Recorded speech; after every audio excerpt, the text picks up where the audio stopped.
You know what God never said? Mothers, your value is in how much your children need you. He never said, prove your worth through exhaustion.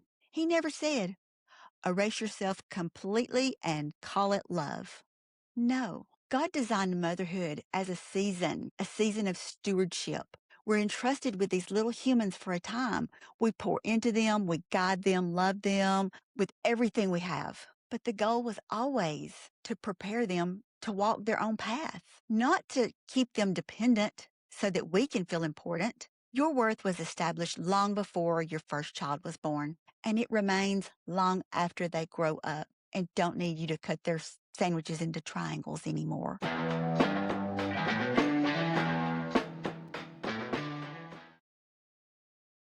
Hey there, Mama. Can I ask you something real quick? Something that might sting a little. Have you ever caught yourself feeling just a tiny bit relieved when your adult child calls you with a problem? Not because you want them struggling, but because they still need you. Yeah, me too. And have you ever felt that uncomfortable knot in your stomach when they don't call, when they figure it out on their own, when they stop asking for your opinion? Well, today we're talking about something nobody warned us about, that quiet pressure to prove we're still good moms by being needed forever, and how that pressure, it's stealing our peace, changing who we are, and honestly, it's probably not helping our kids either. So grab your coffee, Mama. Sit down. This one's going to get real. You know what's wild? Society will applaud a woman for working 80-hour weeks, climbing the corporate ladder. They'll celebrate her ambition, her drive, her dedication, but let a mom say, I'm focusing on me now that my kids are grown, and watch how fast the room gets quiet.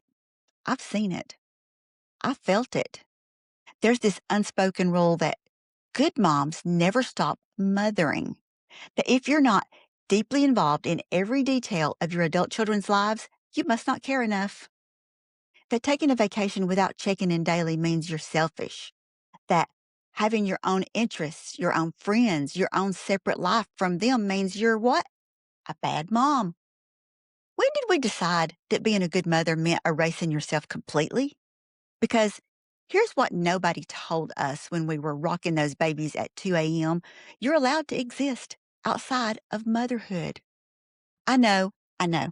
It feels wrong. It feels wrong just saying it out loud, doesn't it?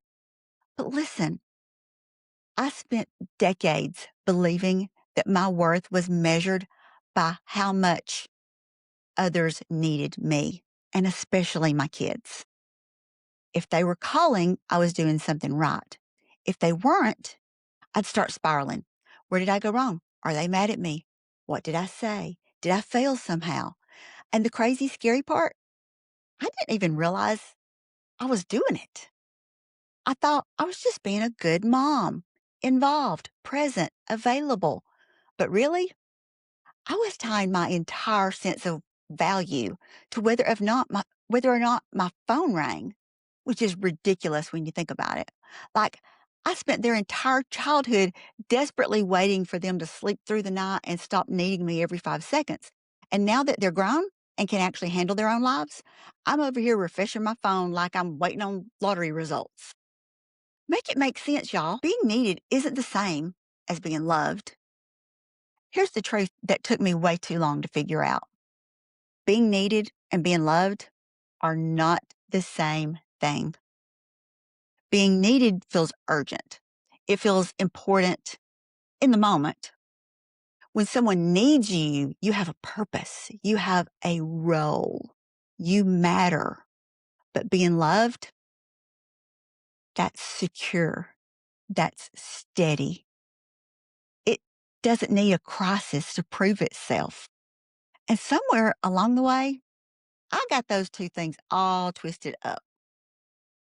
I remember one time, one daughter called me in tears. She was stressed about something. I don't even remember what now.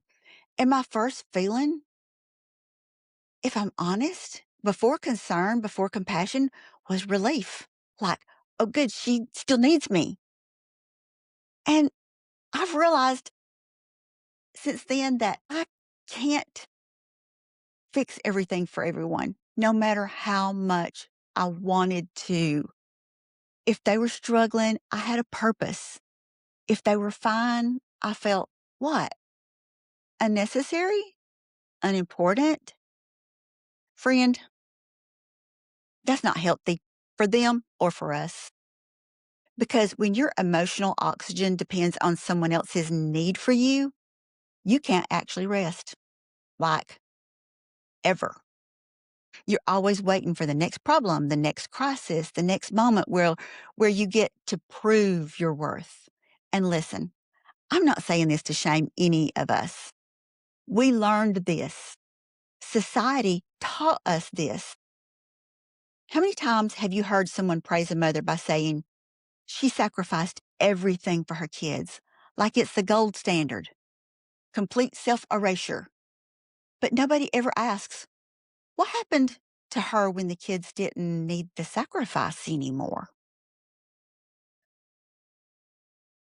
Now, here's the part that really upset me and made me cry when I finally understood it. Our adult kids, they feel it when we need to be needed. They may not have words for it. They probably won't say it directly, but they feel the weight of it. They sense when our happiness depends on their problems. They feel responsible for our emotional state. They start managing us instead of just being themselves. Another one of my daughters told me years later, Mom, I used to not tell you things because I didn't want you to worry, but also because I knew once I told you, it would become your problem. Yeah.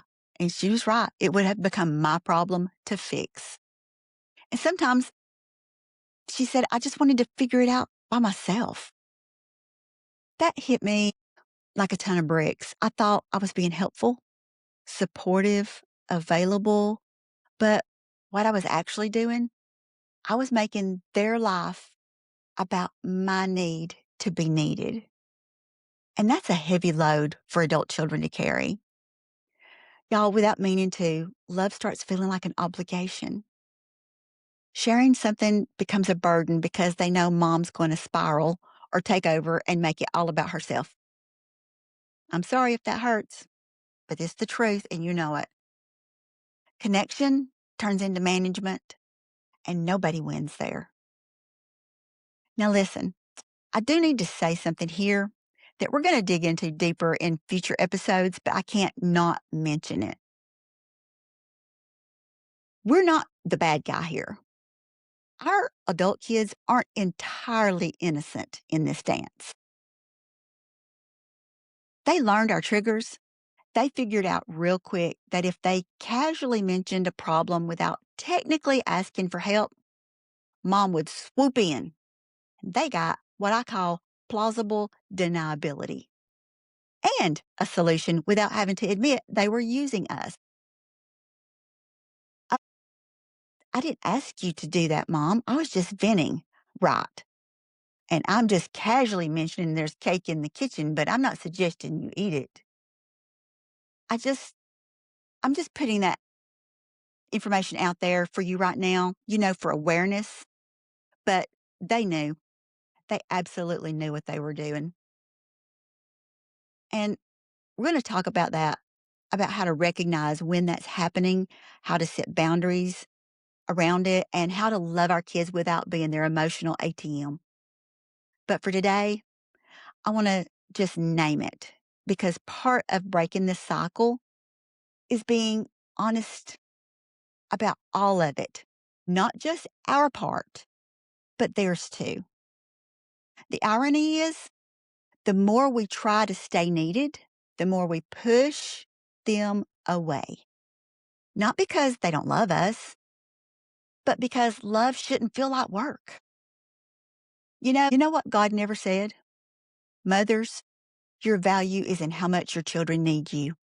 He never said, prove your worth through exhaustion. He never said, erase yourself completely and call it love. No. God designed motherhood as a season of stewardship. We're entrusted with these little humans for a time. We pour into them, we guide them, love them with everything we have. But the goal was always to prepare them to walk their own path, not to keep them dependent so that we can feel important. Your worth was established long before your first child was born, and it remains long after they grow up and don't need you to cut their sandwiches into triangles anymore. Here's what I'm learning, friend. Slowly, imperfectly, but I'm learning it. If my value comes from being needed, I'll never have peace because people's needs change. Kids grow up, circumstances shift, and if my worth is tied to whether someone requires my help today, I'm building my identity on sand. But when my value comes from God, when I remember I was his daughter before I was anyone's mother, then I can let go without falling apart. I can celebrate my kids' independence instead of mourning it. I can cheer for their growth instead of feeling threatened by it. And I can finally rest. So this week, here's what I want you to try. No judgment, no shame, just honesty. When you feel that urge to step in, to fix, to help, to insert yourself into your adult child's situation, pause for just a second and ask yourself, am I offering love here or am I seeking reassurance? Am I helping them or am I trying to prove I still matter? Again, no shame in that answer. We've all been there. I'm still there sometimes, but just noticing it, that's huge. That's the first step to real freedom.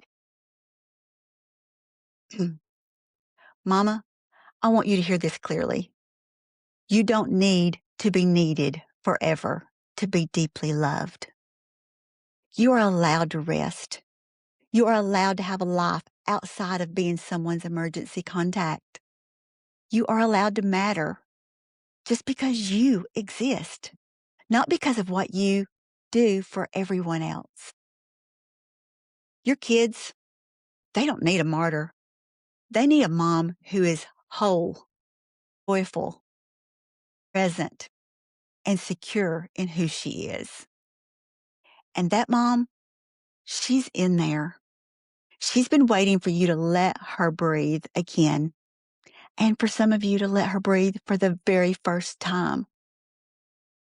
So thanks for sitting with thanks for sitting down with me today, friend.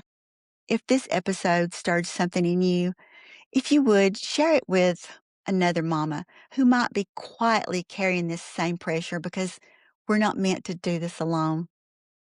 Until next time, breathe, rest, and remember, it's your time now.